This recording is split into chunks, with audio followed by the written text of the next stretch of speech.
Welcome to Hoops HD, everybody. This is our first regular season podcast of the 2019-2020 season. I'm your host, Chad Sherwood, joined at the top here by David Griggs and Joby Fortson, second row, John Salika, and back from Bracketeer.org, Rocco Miller. We are, I guess, on the third day of the college basketball season, and David, you decided we need to do a podcast. Yeah, sort of a hybrid of the Hoops HD report and Under the Radar, I think. What did we call it last year? Something HD, like Under the Radar and On the Radar. I don't know. We'll go back. We'll figure out what to call it. Well, what we're going to do tonight, though, is just review what's happened over the first 2 days of the season and take a little bit of look ahead of what's coming up over the course of the weekend. Beginning next week on Monday night, we will start recording our regular Hoops HD reports every Monday night, our Under the Radar reports, I think, every Thursday night. It ebbs and flows, I think. Sometimes it's Wednesday, sometimes it's Thursday. Who knows when we do it. Yeah. We have no real rules here. But no. Let's start with opening night, though, and the two games that were kind of lived up to the billing, I think. And Rocco, let me start with you on I guess let's start with the first one, the Duke-Kansas game. What were your thoughts? What were your takeaways from that game? Well, I thought they were pretty evenly matched. Kansas basically turned the game over with 28 turnovers. That is just not going to get it done against really anybody. But I thought it was interesting because Kansas has a lot of talent. They need some time to come together and gel. Duke looked a little bit more together as a team. Trey Jones did a good job coming back as now a sophomore, leading that group. Some new pieces. They're still trying to find their way, but not a lot of separation between the two teams. In fact, the four teams that played that night, I don't see a ton of separation at this point. And it really just kind of is a good indicator. If those were really the top four teams preseason, I think the whole season's up for grabs for somebody to come and steal a national championship this year. Yeah, with obviously Kentucky knocking off Michigan State, the preseason number one, in the second game also there. But what I saw, especially on the Kansas team, though, David, was so many turnovers, yet they kept the game so close. If they get that squared away, this Kansas team could be really, really good this year. Really. Yeah, I think they had 28 turnovers, which is kind of remarkable. That's like as many turnovers as they had field goals, if not more, yet they were right in the game. And sometimes, like, when you – I heard this point made, and I agree with it. Like, it's great that you have these big games early in the season. It's great for the fans. I think it's great for the coaches and players because you can really learn something about your team and a lot more than you can than just like devouring cupcakes all the time. But it's not always going to be the most aesthetically pleasing game to watch when you have these super talented players that are playing, that are kind of not used to playing with each other yet. And I think that was part of Kansas's problem. Now, nothing to take away from Duke's defense. A lot of those turnovers were forced, but I don't think Kansas is as good now as they're going to be later in the year. I don't think anybody's as good now as that we saw on opening night in the Champions Classic anyway, is as good now as they're going to be later in the year. But I think that playing in a game like this, aside from being huge on the profile, because you just don't win that many top five games away from home, that's a big deal. But I think they're going to get better sooner than some of these other teams that we're seeing that aren't challenging themselves like that early on. Right. And what about this Kentucky team, Joby, coming out with a huge win over Michigan State? Yeah. Very impressive. What I liked about it was the outside shooting seemed to hit. And it's like whenever you have Kentucky with their long, with their length, able to hit it, able to hit shots. That was that very much impressed me. And the fact it is this Michigan State's, it's obviously once again a pretty young Kentucky team. And this Michigan State team is arguably the most experienced in all of college basketball. That's why they got the number one rating. And they deserved the win. It wasn't a case of, well, Michigan State might have had an off night. You can as we could argue in the Kansas Duke game. I think it was Kentucky imposing a little bit of will and controlling it all the way through with some impressive defense and spurts of offense that Calipari needed. And you could tell by Calipari's interview, he might have something special. Well, we'll see. Don't want to jump too early on, after only one game, but it was one heck of a game.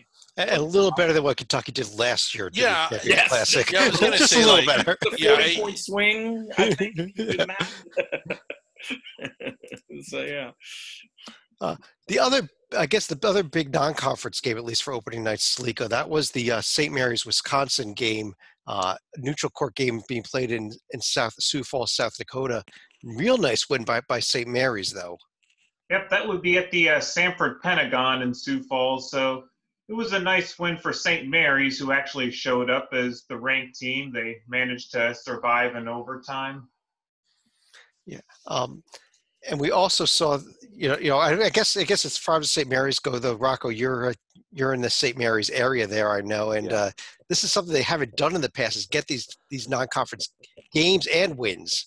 Right. So just a great way to start the year for them. And, you look just looking at our bracket exercise we did earlier this week, these games where they play Wisconsin, they'll get LSU later this year. I think they'll get Utah State and some others.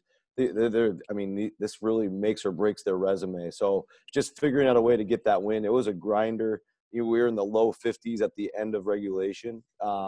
Jordan Ford, put up 24 shots, did everything he could to carry this squad. But Malik Fitz is a nice second option for St. Mary's. It's really had a great summer, and that showed up. He had 16. So I think this team looks the part of a tournament team, and they finally have the schedule to show the committee at the end of the year that they're worthy. And with a couple of these wins like this one over Wisconsin to start the campaign, I think they're going to be in a really good position come January if they can get one or two more.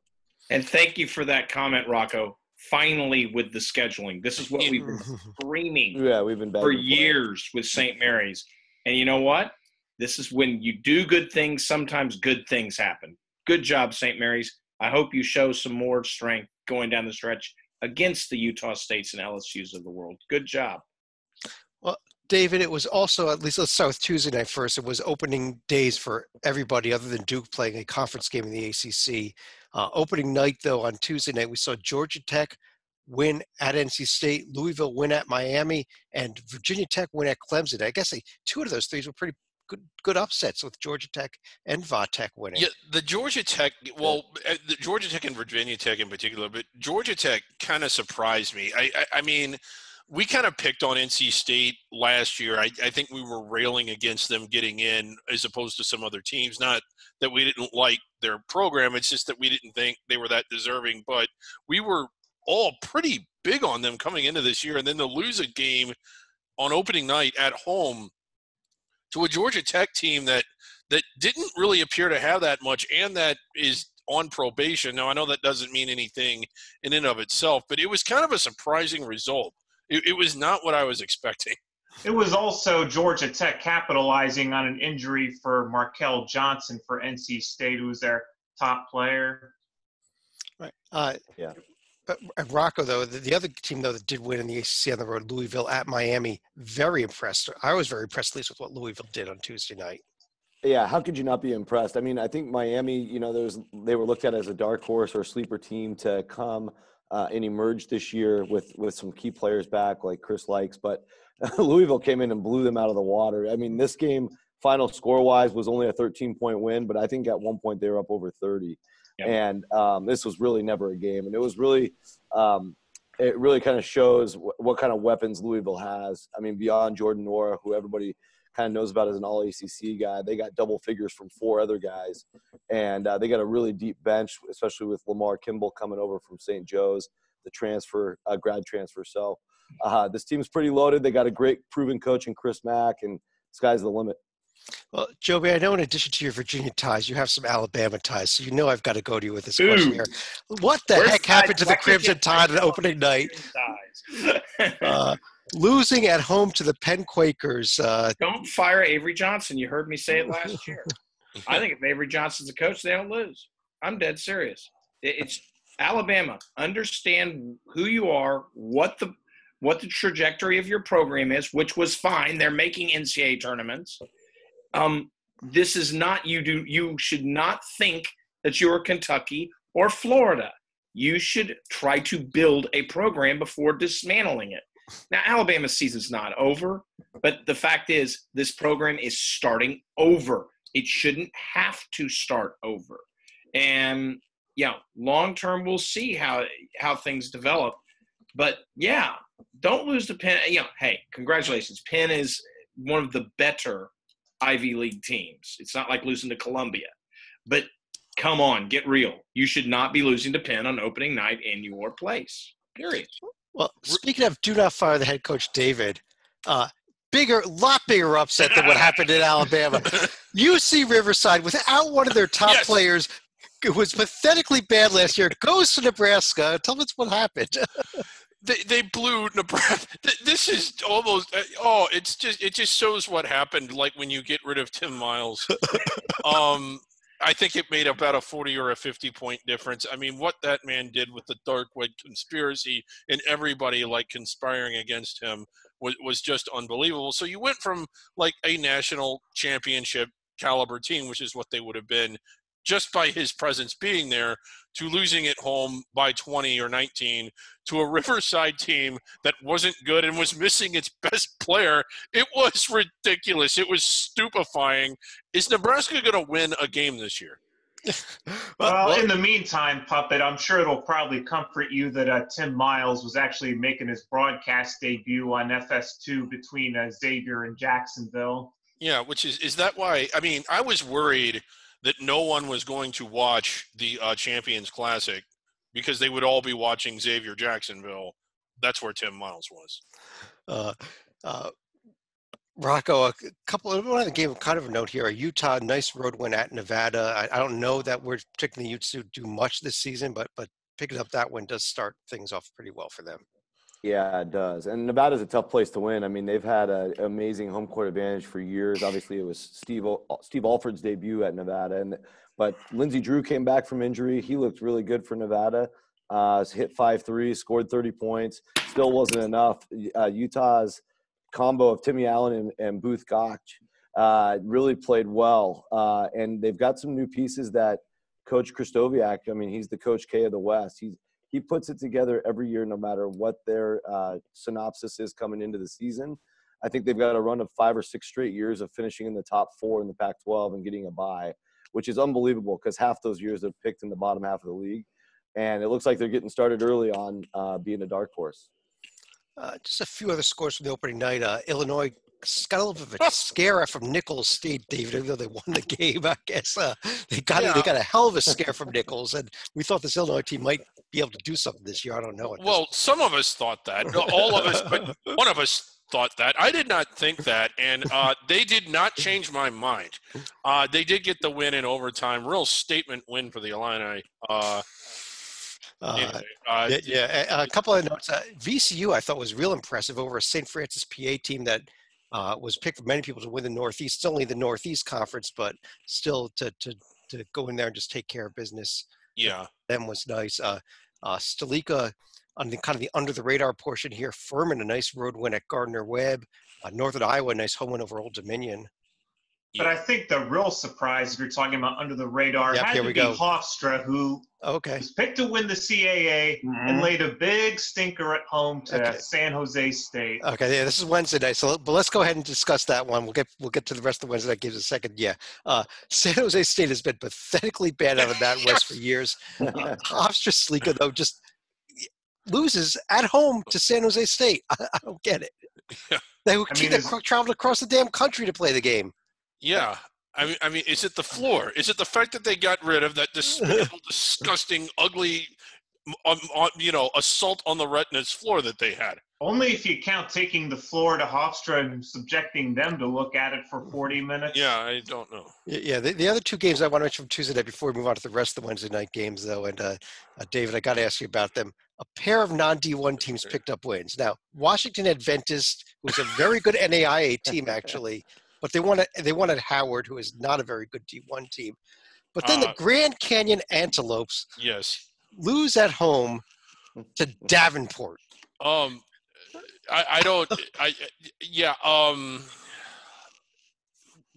happened?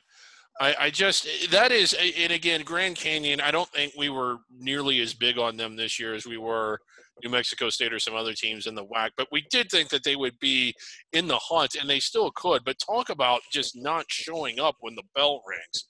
Good grief! Well, I guess talk about two teams that didn't show up for a game yet it was played. A couple of times happened on Wednesday. But Joby, let me start with you with your Virginia Cavaliers, our defending national champions. A disgustingly bad 48-34 win. They shot 40% from the field and 16% from 3-point range, but that's okay because it was way better than what Syracuse shot.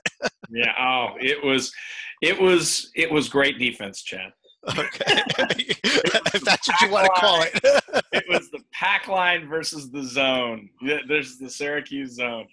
Actually, it showed what I think Virginia – I don't know if it showed what Syracuse is going to be, but it really did show what Virginia is going to be this year, which is a grinded out defense, because the defense was surprise. It surpassed my expectations. It's already at midseason form. And Syracuse was off. You score 34. It's not just your defense, obviously. But it really was impressive. Offensively, Virginia's got to find that outside shot that they're losing from they lost from Guy, Jerome, and Hunter. And it's that 3-point percentage. Clark ended up hitting some down the stretch. And so he might turn into a weapon. But the key is, if they don't have Walden Tazy or Morsel show up on a regular basis, they both play great defensively for being new to the system. You might see a lot more Cody Statman, the Australian, who on his 1 3-pointer, if he had 2, it was a hand in the face one, but nailed the 3 when, he got the open kick out, which is what Bennett likes to see. So a 6'7", so he can shoot over a defender. We shall see, but it actually, winning in the Dome is nice. Yeah. I mean, it's still a win in the Dome, a place that most ACC teams will lose. I mean, so if you're trying to compete for an ACC title, this is a good win at the end of the day. Yeah, and sometimes winning ugly, it still feels pretty good. But you're right; they didn't just win. As fugly as it was to watch, Virginia looked pretty impressive. I mean, they suffocated them, at least on defense. Yeah, as if that game wasn't ugly enough to watch, Stalika, in your neck of the woods there, Ohio State and Cincinnati, just as ugly of a game, and a little deja vu from last year at the end of the day.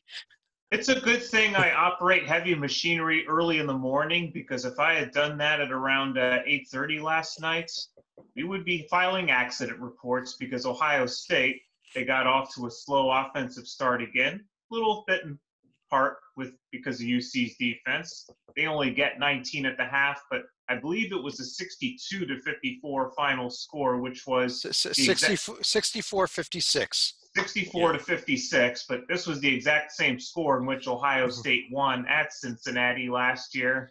Yeah, a little deja vu here for these two teams. Last year's game and the first half of this year's game, if you were to show that to prisoners of war, you would be in violation of the Geneva Convention, making them watch it over and over and over. Now, I don't know, we were really, really excited, at least I was, I think we all were, when this series was announced. There was talk of maybe going as many as 4 or 6 or 10 years. Right now, the only deal they signed was the 2. I understand that they're still talking. Do we want this renewed after all? If that's the quality play we get, I don't want to watch games like that, no matter how many years we screamed for this game to happen. Rocco, let's talk a little bit of better basketball here. And I kind of like Notre Dame heading into this season, but North Carolina kind of made a statement in their opening game. Well, man, tell me about how good Cole Anthony is. I mean, we talked about him a lot during the preseason shows, and wow, he really came to play, and they needed him. Notre Dame fought pretty hard in this contest. I believe at halftime, Notre Dame had a 1-point lead. They did. In fact, they were up by a couple with inside of 10 minutes left. So Cole Anthony, of course, Greg Anthony's son, 34 points, 11 rebounds, 5 assists. I mean, this kid can do it all. And Carolina's transfers, it looked like, Christian Reeling coming over from Charleston Southern, took them a little while to get acclimated, didn't have very good games. And so Anthony really had to carry the team and kind of a little bit of a concern night one. But I think the other pieces will start to figure out how to, play alongside Anthony throughout the year. It should be a pretty strong Carolina team by the end. Yeah, I agree with you. And Joby, 2 years ago, What we did you, get. Oh, go ahead, David. I just wanted to say I was also impressed with Notre Dame. I mean, yeah.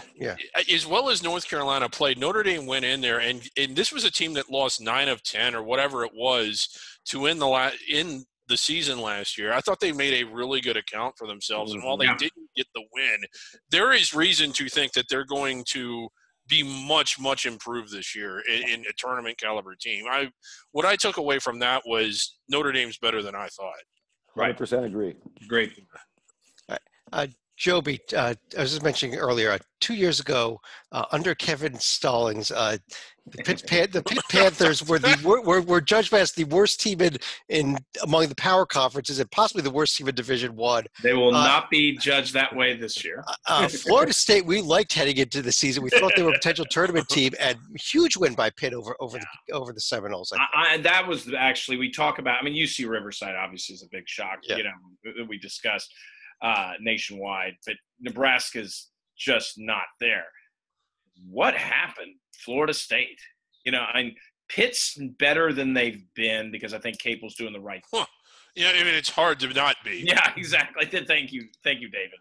Yes, but that score of all of them shocked me more than any other, and I think it was Florida State's not dominating inside like they traditionally do, and that's a big part for them. They have pieces.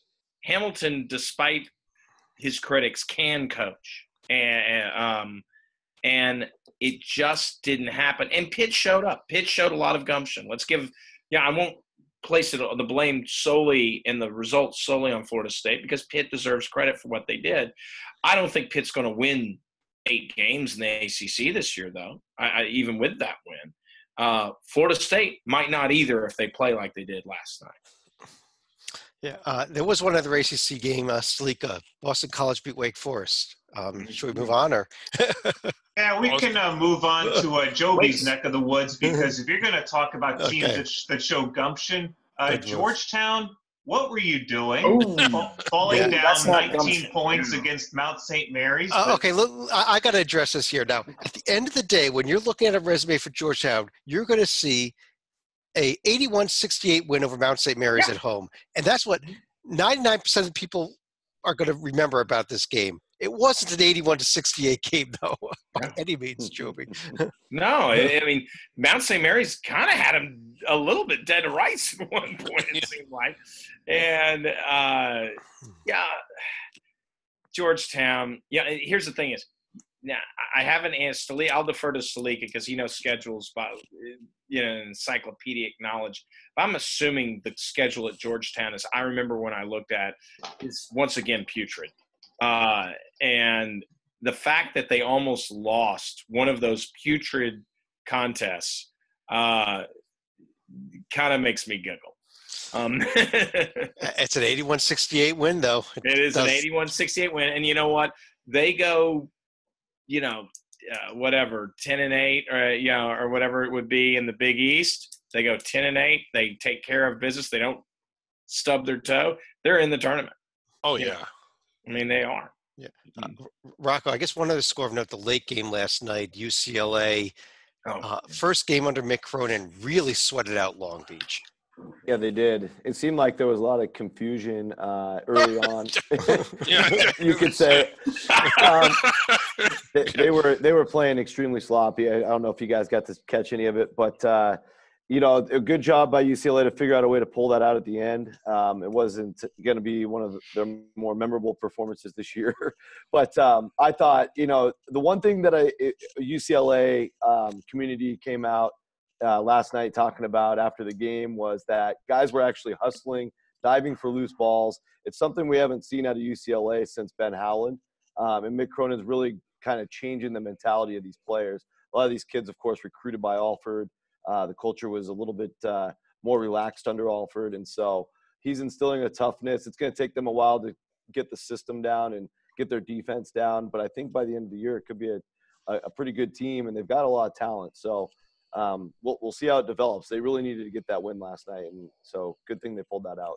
Yeah, but it's going to come down to how well these kids gel into Mick Cronin's system. As you said, it's such a different system than what they were used to under Steve Alford. So, correct. As in, it is a system. Well, yeah, I guess that's there you go. David, in terms of under the radar, another game of note I just wanted to bring up here: Illinois State, a real nice home win over Belmont. Very under the radar, but right. Kind of, a very solid Belmont team, though.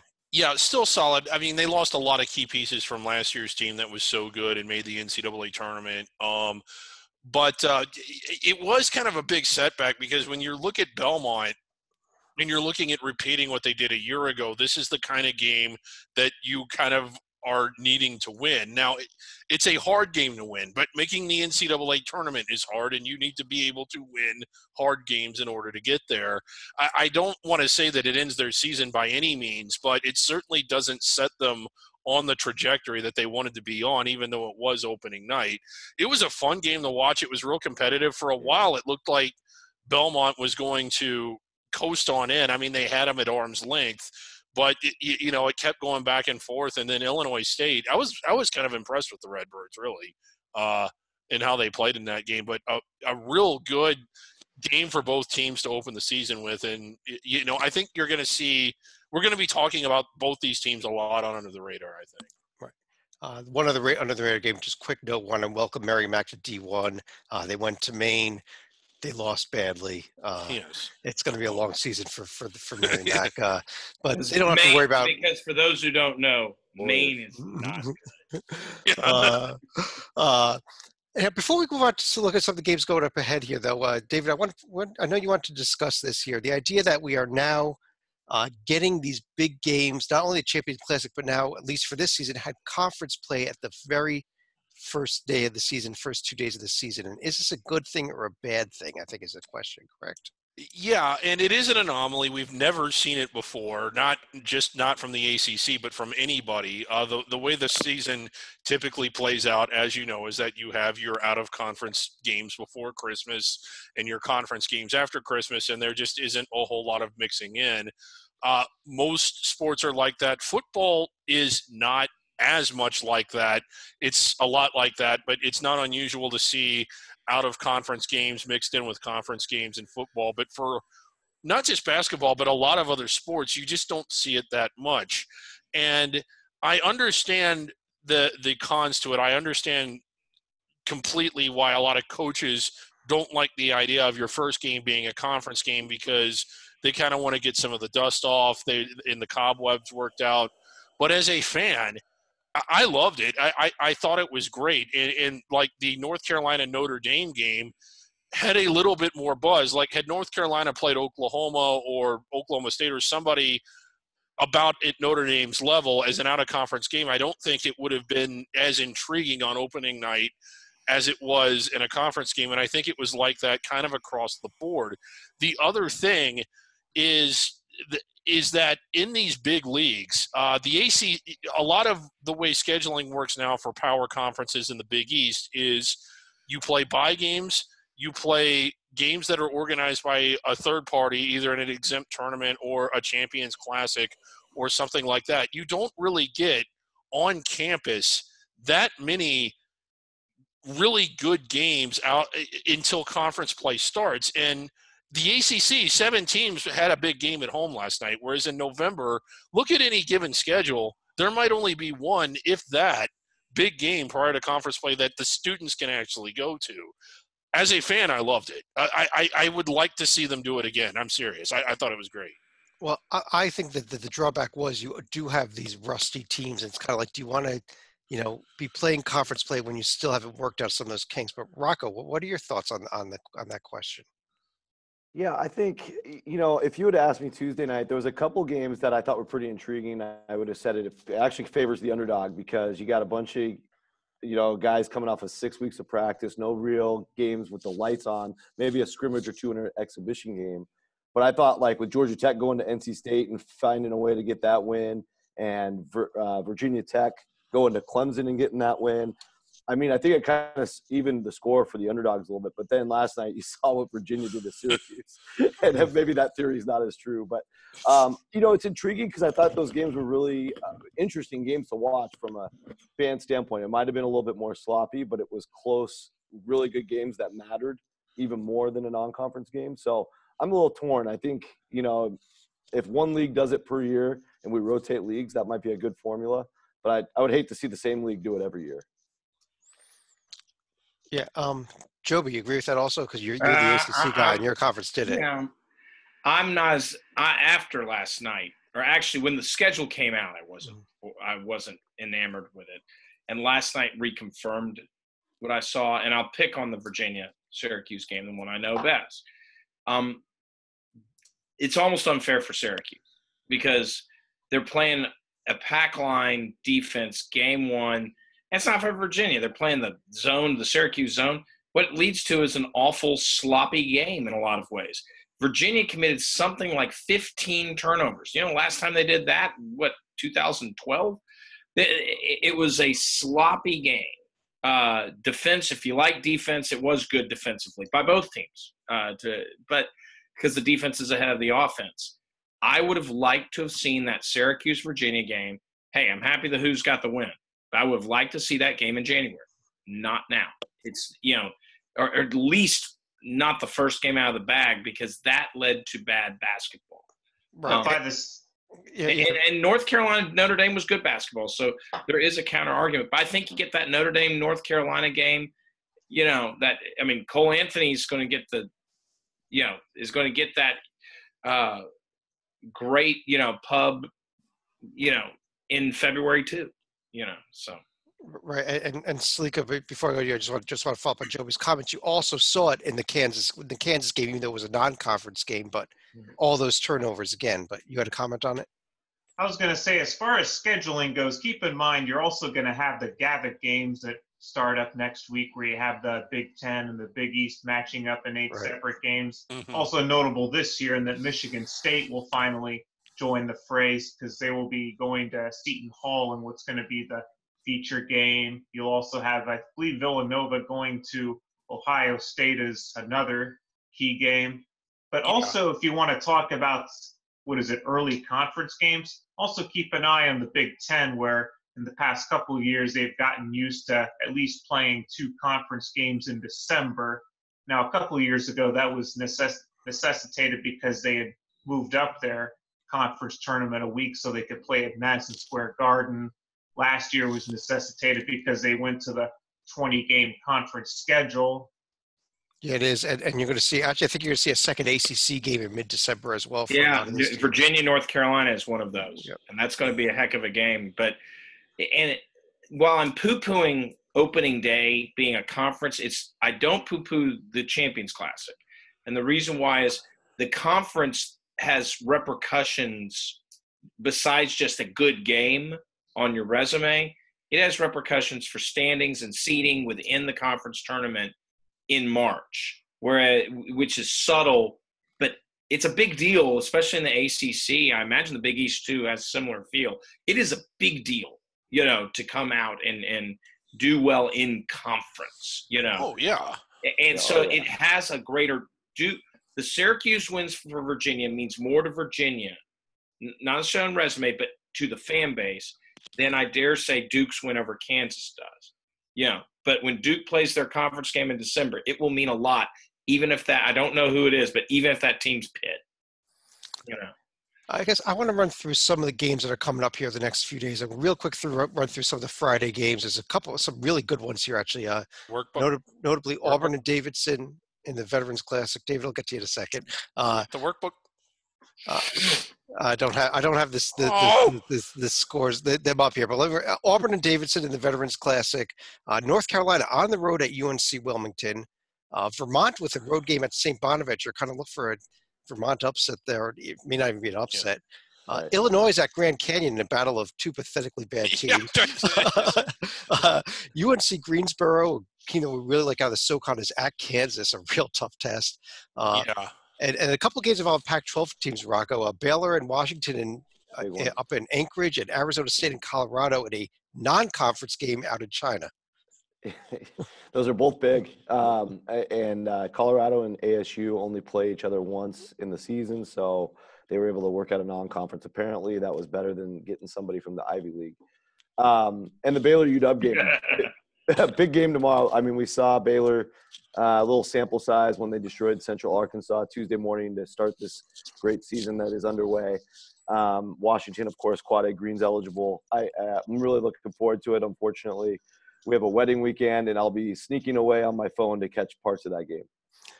Yeah, when you think of Waco, Texas, where Baylor is, and you're like, what is the complete opposite of Waco, Texas? I think it's Anchorage, Alaska. Yeah, Dave. A couple of games come up on Saturday include Kansas State on the road at UNLV. BYU is hosting San Diego State. Texas at Purdue, and Oklahoma and Minnesota in Sioux Falls again. Another Sioux Falls game here.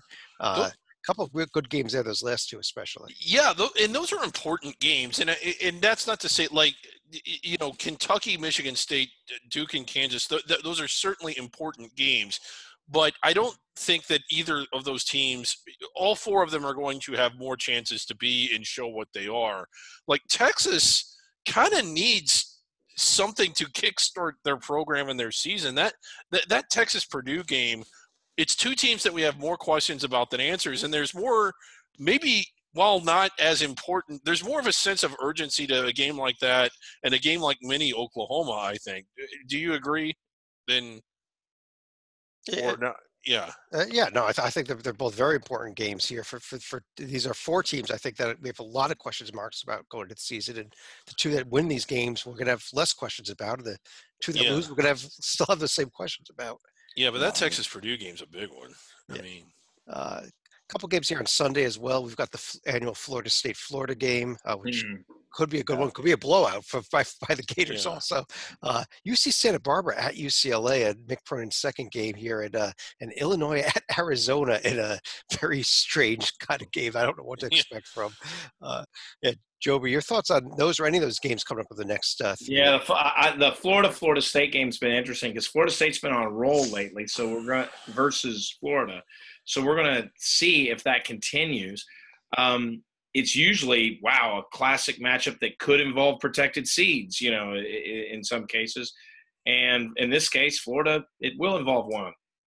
I mean, Florida State. We shouldn't bury Florida State yet, I guess, even though I kind of did in my comments. But, man, they got to get together. We're going to find out. We're going to find out a lot about Florida State. I think we know what we know about Florida. We're going to find out a lot about Florida State in that game. And that's the one that I watch of all those because it really does have March implications.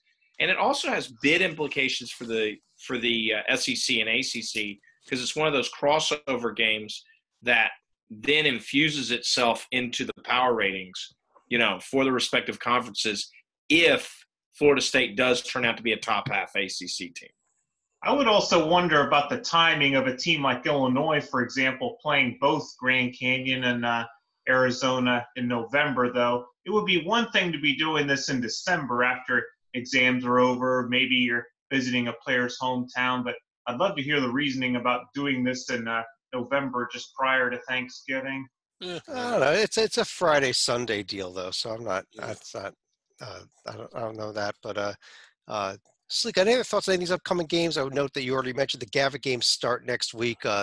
Monday night is the first one, which is the thrilling DePaul at Iowa game. But besides that, and we'll talk more about that when we do our next show on Monday night. But any other thoughts on these upcoming games in the next few days?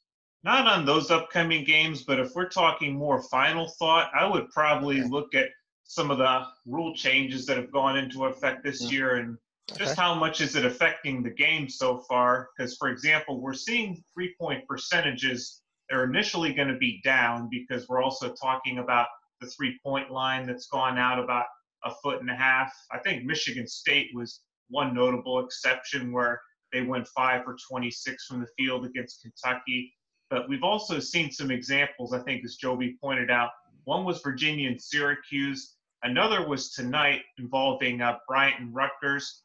We're starting to see more flopping calls as a point of emphasis where you're going to get a warning the first time it's called, and the second time you're looking at a Class B technical.